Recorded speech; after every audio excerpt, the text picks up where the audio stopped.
Kamusta mga kapatid, mga kaburo ko to. So ngayon meron tayong good news. Merong magpaparapol ng 3 mini loft tapos imported na ibon na mula pa sa Tampa, Florida. So panoorin yung video at syempre kailangan nakasubscribe kayo sa YouTube channel niya. At ito siya, tara let's go. Hello and good afternoon mga kalapatids from A. Miller Lofts, Tampa, Florida.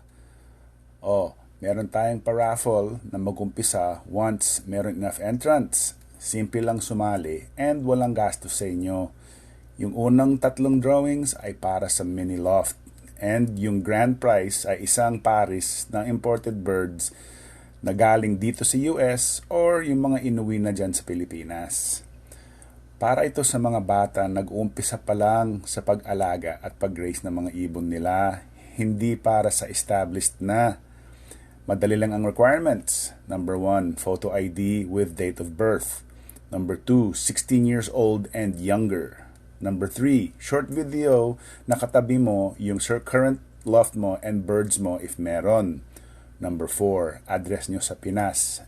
Number 5, location kung saan nyo balak ilagay yung mini loft kung sakali kayo ang manalo sa drawing. And please be honest sa mga lahat ng info.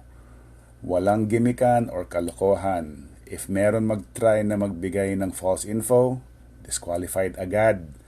And thank you sa pag-like and subscribe sa YouTube and Facebook, A. Miller Lofts. And sa good friend natin and kapwa kalapatids natin, si Brother G with Capistrano Lofts. Thank you sa lahat and good luck. So ayun na nga, bali good luck sa lahat ng mga mag-e-entry. 3 mini loft tapos isang imported, isang pares ng imported ng kalapate. So good luck at sana walang bias sa mga mag-e-entry. Kailangan 16 pababa. Tapos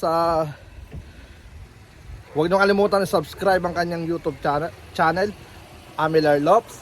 Tapos syempre sa YouTube channel natin yung Capistrano Lofts. So tara, let's go. Ito yung yung YouTube channel niya pati sa atin. Peace out.